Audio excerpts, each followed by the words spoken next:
Hello everybody, it's Maikito. Going over yesterday's picks. It's about time. We had a sweep. I had four. One of them did push. He ended with two, and that was Dominguez to get two saves. But other than that, the other three, Lukaku higher than 1.5 shots on target hit. Costa under two saves hit. He only had one. And then Kevin Rodriguez higher than two shots. It was a little bit of a sweat, but he still pulled through. Had three. Had a 3-0 player prop day yesterday. It's about time we had a good day. It was coming. It was overdue, way overdue, but we got that. And then when it came to the money lines, that we already know how the money line goes. First of all, Portugal lost against Georgia. Never would have predicted that. It's either broke the record for biggest upset or just got second place for the biggest upset. And they lost 2-0.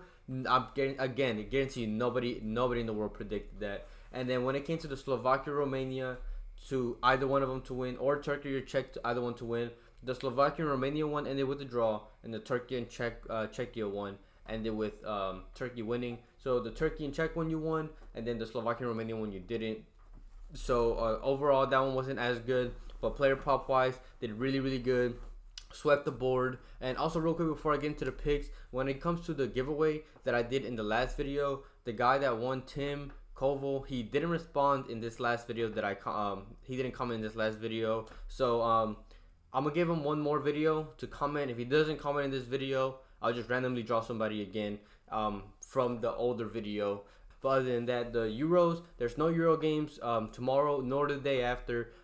They are getting ready for the knockout round, but there's still going to be Copa America games tomorrow and the day after that, so I'll still be posting on when it comes to those. And there weren't a lot of props out. This video is a little later because I was waiting to see if they would release any more props, but they weren't releasing too many, so I didn't want to get this video out too late. So I did find a couple that I did like, and pretty good chance that tomorrow, since the games are in the afternoon, there will be plenty of time for me to add more props as they get added on. So make sure to come back to the video. I'm sure I'll add some more plays either throughout the day or about an hour to 30 minutes before each of the games. Just wanted to get that out the way. But other than that, I'll get straight into the picks.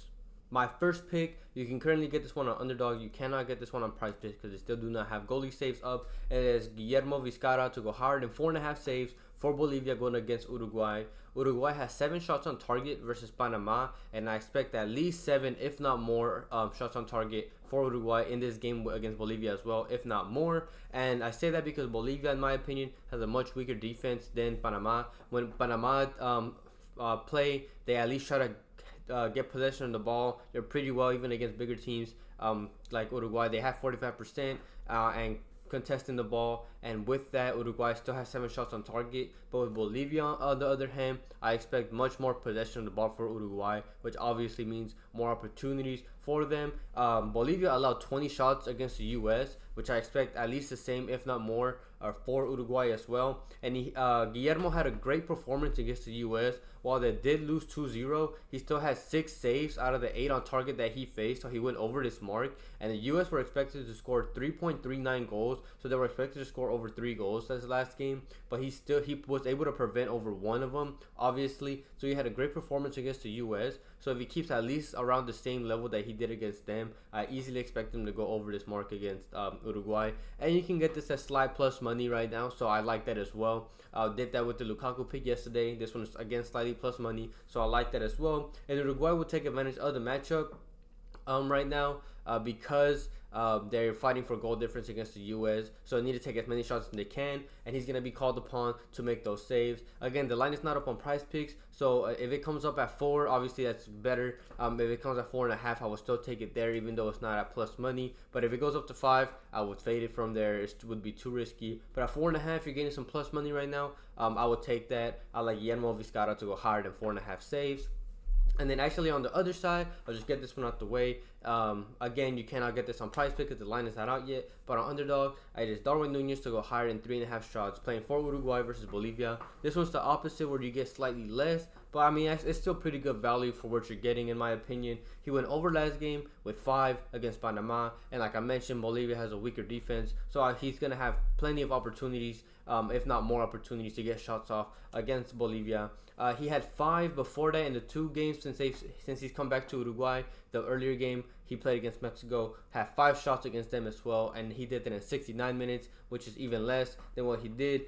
And people make jokes about Darwin Núñez, about his finishing and stuff like that. But one thing, if you do watch, you cannot deny, is that he is really good at making runs and finding space in the opposition lines. He's one of the best I've seen when it comes to running in behind defenders, faking out defenders when he doesn't have the ball, running in behind and finding really good space, which is why he's able to find so many shots for Uruguay when he plays teams like this. So I expect him to do the same thing against them. And Uruguay as a team had 20 shots against Panama, and like I mentioned earlier, Bolivia allowed 20 shots against the US. So I expect Uruguay to take at least 18 shots or something like that. They could easily get more than that, 20, 25. And if that's the case, I just like that you're getting this at 3.5 right now.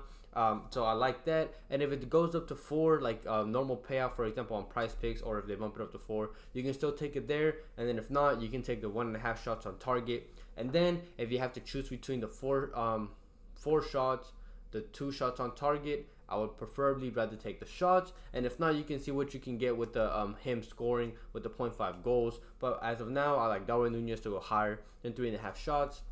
And then my last player prop that I like so far that they have up right now is Weston McKennie to go higher than 31.5 passes, playing for the US, going up against Panama. He went under with 29. He went just under this by 3 passes, but he got subbed out with 16 minutes to go. And the only reason why he got subbed out, in my opinion, is because he had a yellow card. So I didn't want to risk him accidentally getting a red card or something like that, because stuff like that could happen, especially in Copa America games where the games are much more aggressive. And I expect the U.S. to get around 55% of the ball against Panama. I did say that Panama are pretty good at like somewhat keeping possession. For example, they have 45% of the ball against Uruguay. So if they get the same amount, obviously that means the U.S. gets 55, which is what I expect them, and I like it at that point. And for example, some of the games that he has played when it comes to friendlies or McKennie for the U.S., he had 52% of the ball against Colombia and had 25 passes, and he went right under this mark, but he got subbed out with 20 minutes to go. So again, it was a friendly, which is why he got subbed out. And then against Mexico, when it was an actual tournament game, the U.S. had 53% of the ball, and he went over 34. And then against Trinidad, they had 75% of the ball, and he went over with 93. He was playing next to Musa, which I will get to that in a second. And then again with Musa, he had 40% of the ball against Germany, which is obviously even less, and he still went right under with 30. Again, he was playing with Musa, and the reason why I say that is because last game he played next to Tyler Adams in the midfield, who is the much more defensive one, and then he got subbed out in the second after the second half, and he started getting more passes then. And the reason why is because of what I've noticed, at least when I look at the stats and stuff like that, and I know how both of them play, so this is what I'm assuming, and I expect the same thing next game. Is that when he plays to Musa, he plays in AC Milan, and if you see how he plays there, he's a box-to-box midfielder, and so is Weston McKennie. And the reason why he tends to go higher of passes with him is because they take turns switching from box to box and being the more defensive midfielder. So when he played with Tyler Adams last game, he was more of the playing up and not getting as many passes, because it was more about you get more passes when you play more back because you're relieving the pressure. But now that he's playing next to Musa, I expect him to switch between who's going to be going up and who's going to be staying back, and which is good for us, because if he stays in the back even just a couple times, he'll get some passes back when it comes to, for example, Panama clearing the ball on defense, or the U.S. passing the ball back to relieve some pressure, which is again good for us. And 31.5 is a sharp line. I would take this up to like maybe 33.5.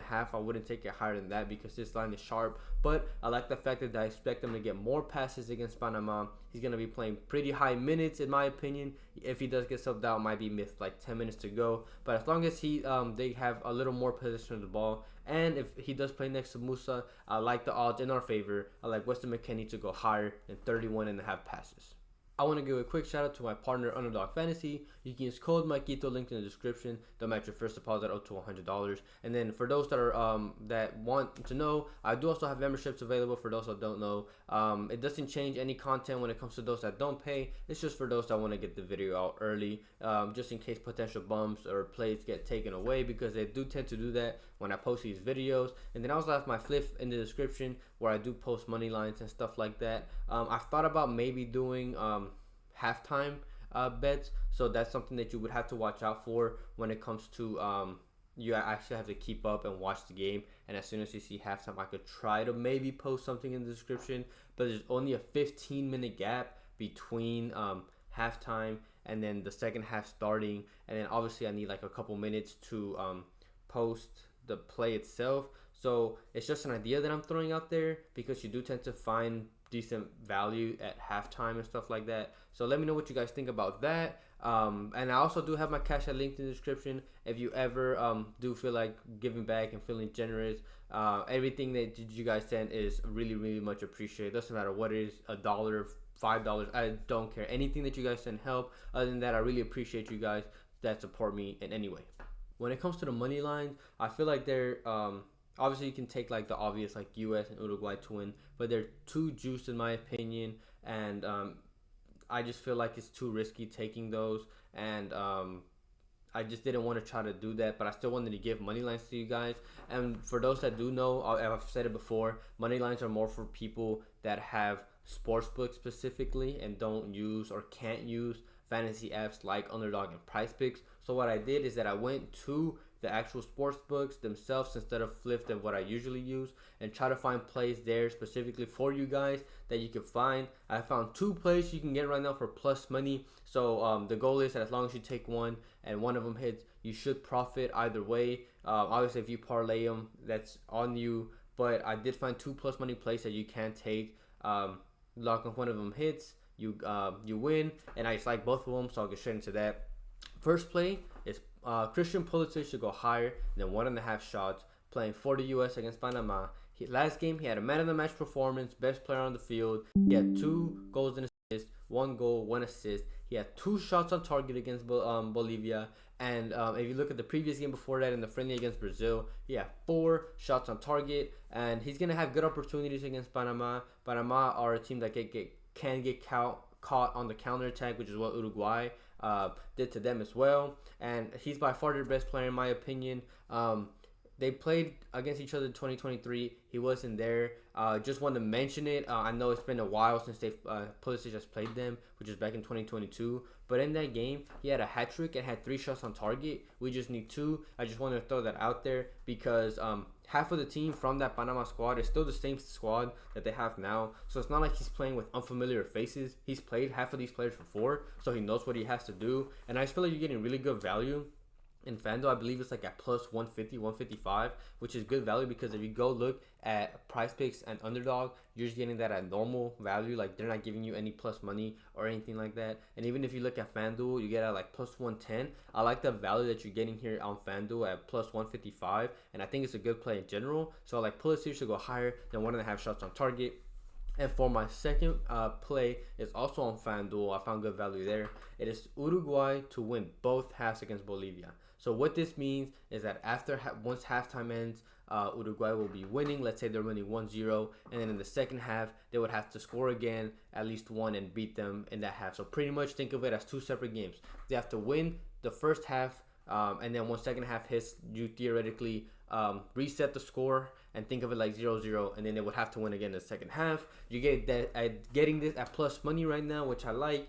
And this really, in my opinion, relies more on the first half than the second half. Uruguay, in my opinion, for sure win the second half. It just relies on the first. And if you look at the last game, Bolivia conceded both of their goals against the U.S. in the first half, so which is good for us, obviously. And in my opinion, Uruguay, let's say they're winning the first half 1-0, even 2-0. Even if that happens, I still expect Uruguay to go out there and pressure them in the second half and try to get that 3rd goal, because as of now they're tied on points with the US because they both won their games, and they're both tied when it comes to goal difference. So they're gonna want to get more goal difference than the US, because in the 3rd game they're gonna play each other, and if they can go into that game with a better goal difference, all they need is a draw and they get first place, which gives them a favorable matchup in the next round. So I think they're gonna go out there and they're gonna want to get as much of a goal difference that they can against Bolivia, and Bolivia's a weaker team, so they could definitely do that. So in my opinion, it just really depends if they win the first half, which I believe they will. And they went over this mark against Panama. They won in the first half 1-0 and then reset the score, and they won in the second half 2-1. So they went over this mark against a slightly better defense in Panama. and they have a good quality team. So they have a good defense, they have a pretty underrated midfield, and they have a good attack with Darwin and Balestri, good young players that they have in their squad. And there's a pretty good chance, in my opinion, Bolivia don't even score against Uruguay. So if you want to take a less riskier play, you could just do Bolivia to not score against Uruguay. But I like the value that you're getting here at plus money. I like Uruguay to win both halves against Bolivia. Thank you everybody for watching. Like I mentioned earlier, had a really good day today, at least when it comes to player props, and pretty much all of my plays except for one were all player props. So hopefully we can keep the momentum going and up to the Copa America. And when it comes to Copa America, I've done much better with those player prop wise and even money line wise. I took for example Argentina to win by 2. They had one. Just a normal Argentina money line, they had one. So it just comes to show that I feel like I have a better read on these Copa America teams because they're not as unpredictable as the Euro games. So I feel pretty good about these picks. And like I mentioned earlier, if there are more player props added, which they will, I'll make sure to try to look at them, add them in the YouTube description, not the pinned comment. I add it in the description. And again, check before an hour to 30 minutes before the game starts. Other than that, I hope everybody has a good night, a good day. We can cash out again tomorrow and have another good day.